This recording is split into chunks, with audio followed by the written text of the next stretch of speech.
Director, producer বা আমাদের শিল্পী বা আমরা এখানে যারাই আছি বিএফডিসি সংশ্লিষ্ট সবাই হচ্ছে আমরা সিনেমা কর্মী। তো আমাদের তরফ থেকে আসলে আমরা প্রত্যেকের সাথে কানেক্টেড। তো সিনেমা রিলেটেড যেহেতু আর মানুষটাও আমাদের মানে কাজের সাথে জড়িত, আমার মনে হয় শুধু ওনার জন্য না, প্রত্যেকের জন্য আমাদের নিজেদের কিছু দায় থাকা উচিত। আমাদের সিনেমা নিয়ে যেমন একটা আন্দোলন চলছে যে সিনেমার সুদিন ফিরে আসা বা আমাদের কর্পোরেশনের সুদিন ফিরে আসা। শুধু কর্পোরেশন বা প্রতিষ্ঠান নয়, সাথে সংশ্লিষ্ট প্রত্যেকটা মানুষের জন্য প্রত্যেকের আমাদের দায়বদ্ধ হওয়া বা তাদের একে অন্যের প্রতি সহযোগী হওয়া বা আমাদের এইসব নিয়মগুলো বা আমাদের কিছু পলিসি মেক করা আসলে খুবই জরুরি। যেমন শুধু যে সমিতিগুলো আছে, সমিতির বাইরেও অনেকেই থাকে এই কাজের মানুষগুলো জড়িত। তাদের প্রত্যেককে আমাদের প্রত্যেকের সাথে কানেক্টেড করতে হবে এবং তাদের এই যে এরকম যে দুঃসময় যে ছোট দুইটা বাচ্চা, ধন্যবাদ শাকিল ভাই, ধন্যবাদ রাফি ভাই, ধন্যবাদ সালাম ভাই, শিল্পী সমিতি, সানি ভাই।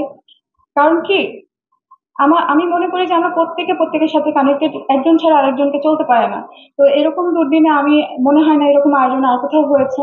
তো এই আয়োজনটা যেমন করা হয়েছে, আমরা প্রত্যেকে চেষ্টা করব যে যারা আমাদের চলে যাচ্ছেন বা এরকম দুর্ঘটনাগুলো যখন ঘটবে, যেন আমরা তাদের জন্য কিছু করার এই নিয়মগুলো বা একটা নির্দিষ্ট চুক্তি বা নির্দিষ্ট পলিসি করে রাখি, যেগুলো নিয়ে আমরা সরকারের কাছেও যেতে পারবো যে এই সংশ্লিষ্ট মানুষগুলো যেন আমরা নিজেদের জন্য যেমন সাহায্য পাই বা করি, এবং এই মানুষগুলো যেন পরবর্তীতে যে বাচ্চা দুটো যেন কোনো ব্যক্তি বা ব্যক্তি বিশেষের দায় না, একটা নির্দিষ্ট সমিতি বা একটা সংগঠনের তারা যেন দায়িত্ব নিতে পারে আর কি, তারা যেন সম্মানের একটা জীবন কাটাতে পারে। যে সিনেমা কর্মী যেই যাক না কেন, যেই ক্ষতিগ্রস্ত হোক, সিনেমার বাকি সব লোকগুলাও যেন আমরা তাদের জন্য কোনো কল্যাণ তহবিল বা এরকম কোনো কিছু একটা ব্যবস্থা করে রাখি, যেটা কিনা সেই পরিবারকে বা তাদেরকে সাপোর্ট দিবে।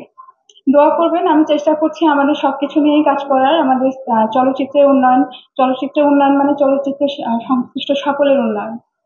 এটুকুই, আর কিছু বলার নাই। বাচ্চা দুটোর জন্য অনেক দোয়া, সবাই দোয়া করবেন আর যার যতটুকু মানে সামর্থ্য আছে নিজের জায়গা থেকে সাহায্য করবেন। এই তো, আর কি বলবো।